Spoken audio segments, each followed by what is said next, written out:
Je remercie le ministre de l'Économie, des Finances et de la Relance pour son ouverture. Mesdames et messieurs les présidents, directeurs généraux, mesdames et messieurs, je vous remercie de participer à cette première édition des Assises de la Data Transformation et je remercie tous ceux qui suivent actuellement en direct sur Internet et les réseaux sociaux cet événement.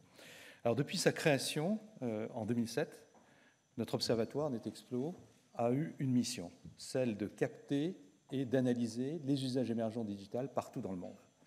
Et nous avons construit cet observatoire avec une vingtaine de grandes universités dans le monde pour essayer, avec ses professeurs et ses élèves, de comprendre ce qui émergeait partout dans le monde en matière de numérique. Et nous rédigeons et nous partageons chaque année un cahier de tendance annuel qui se base sur 2000 à 2500 innovations que nous avons captées et dont nous essayons de comprendre le sens.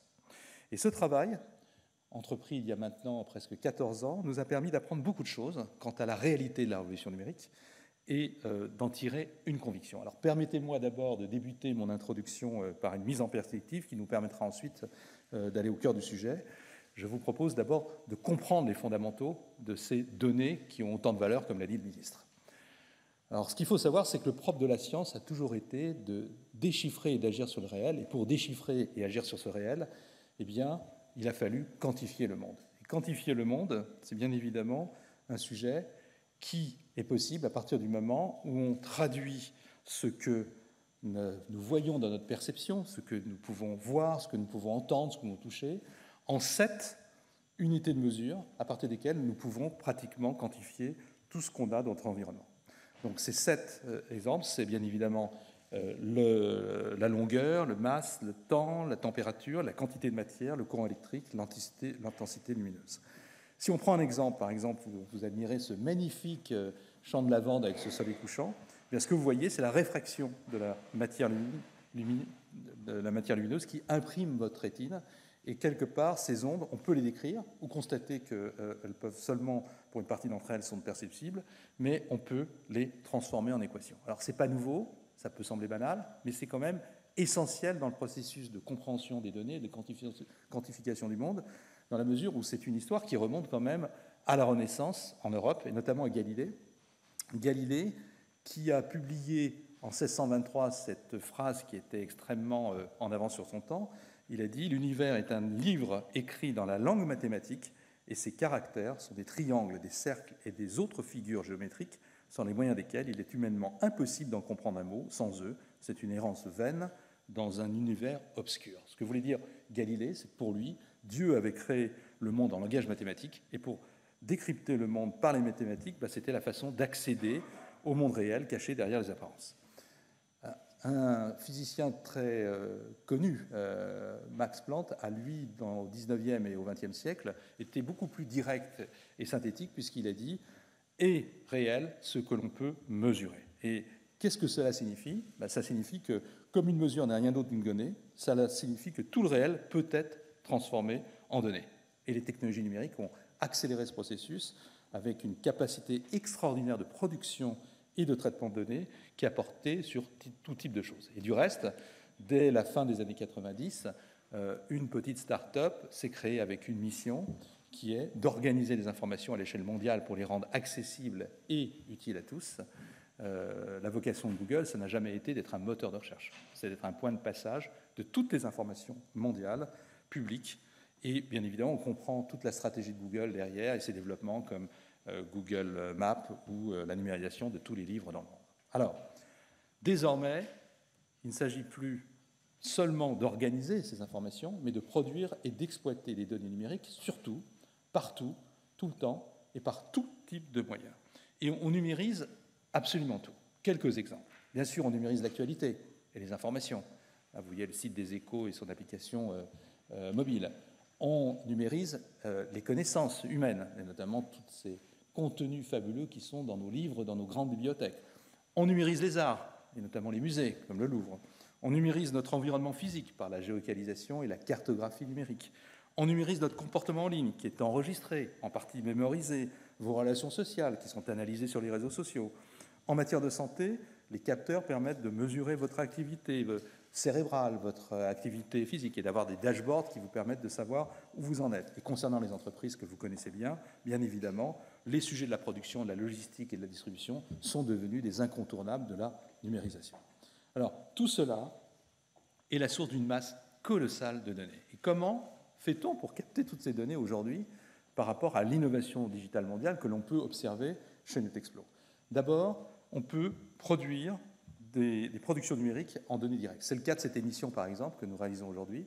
Eh bien, elle est diffusée en direct. C'est une production et c'est un exemple de captation numérique. Par la navigation en ligne, bien évidemment, et tout ce qu'on peut produire comme données en allant sur Internet, par l'usage de votre smartphone et de vos mobiles qui produisent des données en continu, par les objets connectés, bien évidemment, l'Internet of Things que vous portez sur vous, que vous transportez ou qui sont à votre domicile, et enfin, par tout ce que nous voyons, nous entendons, et qui peut faire, bien évidemment, l'objet d'une captation et d'un traitement numérique. Ce qui est évident, c'est que ce phénomène n'est pas prêt de s'interrompre, puisque, comme vous le savez, la reconnaissance faciale explose partout dans le monde. Ce sont des données également. Là, vous voyez un exemple de NEC qui a été un des leaders, mais quand vous voyez l'utilisation en Chine, et notamment de la notation sociale, on voit bien l'impact que ça peut avoir. Et puis, je voudrais finir sur le fait que les data, c'est aussi les émotions. Alors, je vous propose de voir cette start-up qui a créé un algorithme qui permet d'analyser le visage.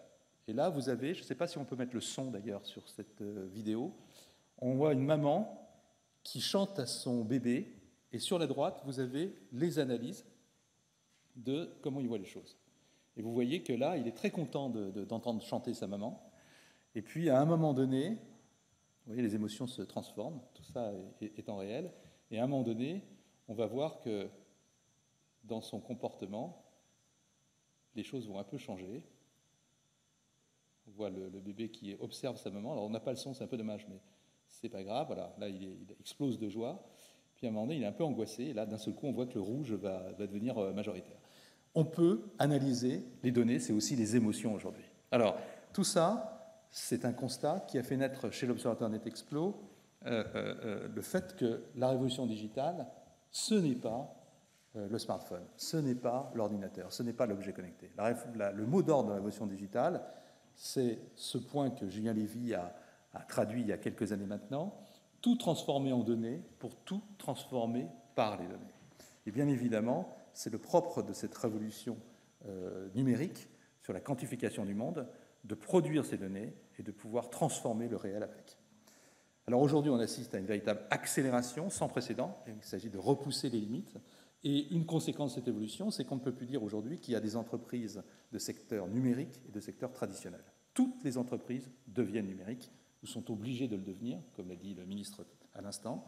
Et ce qu'on voit, c'est que, bien évidemment, c'est une question qui va devenir de plus en plus cruciale dans l'évolution de notre économie, en sachant que les entreprises data native ont une avance sur les autres, les Google, les startups qui ont un ADN digital, mais que toutes les autres vont devoir devenir data fluent, c'est-à-dire parler couramment la langue des données. C'est justement l'objectif de ces assises de la data transformation que de partager et diffuser les meilleures pratiques en matière de transformation par les données des entreprises pour accélérer la modernisation et la compétitivité des entreprises. Donc je tiens à remercier le ministre de l'économie, des finances et de la relance, M. Bruno Le Maire, le secrétaire d'État en charge du numérique et des communications électroniques, sans lesquelles ces assises n'auraient pas vu le jour.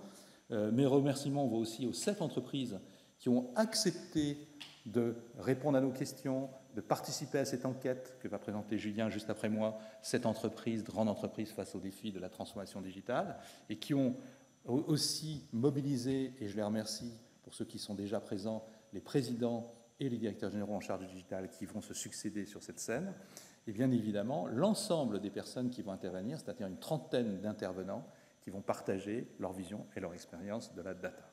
Alors, comment créer la dynamique de data transformation dans nos entreprises? Comment pérenniser la compétitivité de nos leaders français et européens? Comment favoriser l'émergence d'une nouvelle gouvernance des données pour répondre à tous ces enjeux? Comment saisir les opportunités de l'intelligence artificielle? Ou comment identifier les biais liés aux données utilisées par l'IA et lutter contre les discriminations? Eh bien, ce sont les sujets qu'on va essayer de traiter et auxquels on va essayer de répondre durant cette journée. Mais pour terminer mon introduction, je souhaiterais partager avec vous l'exemple d'une petite entreprise familiale française dans le Pays basque qui est spécialisé dans la confection de bérets basques et qui a su saisir les opportunités de l'intelligence artificielle, de la data, et faire sa révolution d'une certaine manière. Je vous propose de regarder ensemble ce reportage de 3 minutes avant de conclure. Merci.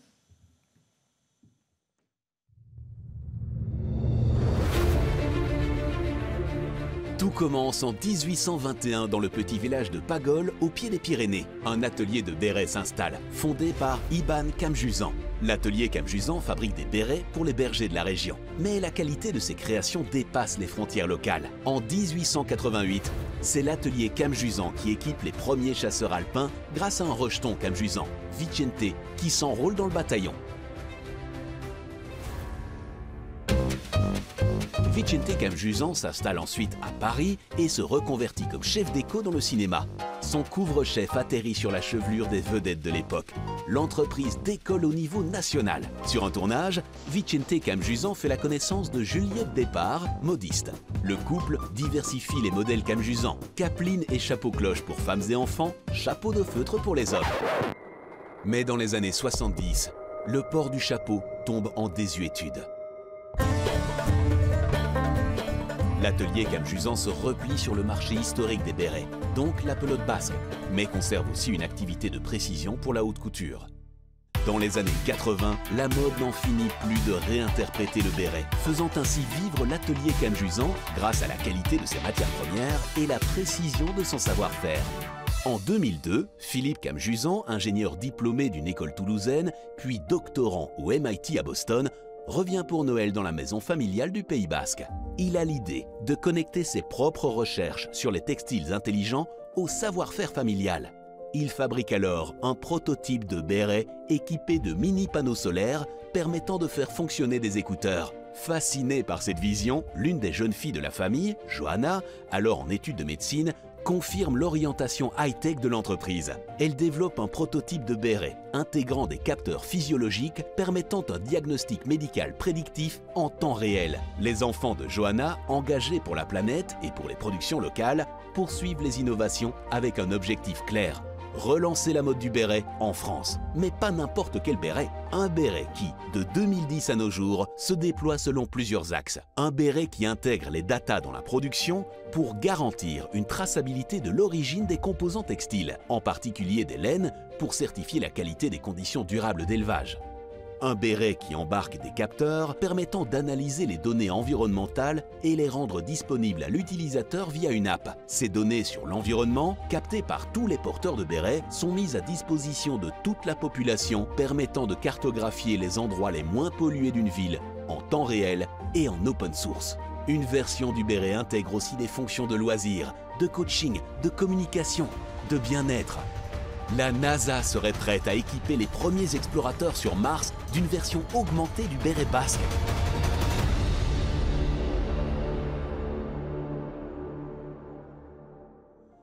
La chapellerie Camjuzan, l'exemple d'une entreprise familiale qui a su faire des data le cœur de son développement sans jamais renier ses origines.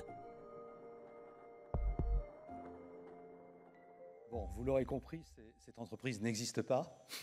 C'est un travail de créativité des équipes de NetExplo et de nos partenaires. Mais tout est possible avec la data et c'est le message qu'on voulait passer. Je pense que notre objectif dans ces assises de la data transformation, qui s'inscrivent dans le plan de relance du gouvernement, c'est de créer chez un grand nombre d'acteurs économiques qui suivront cette journée le désir de saisir l'opportunité de la data transformation. Je vous remercie et je vous souhaite à toutes et à tous une excellente journée. Merci.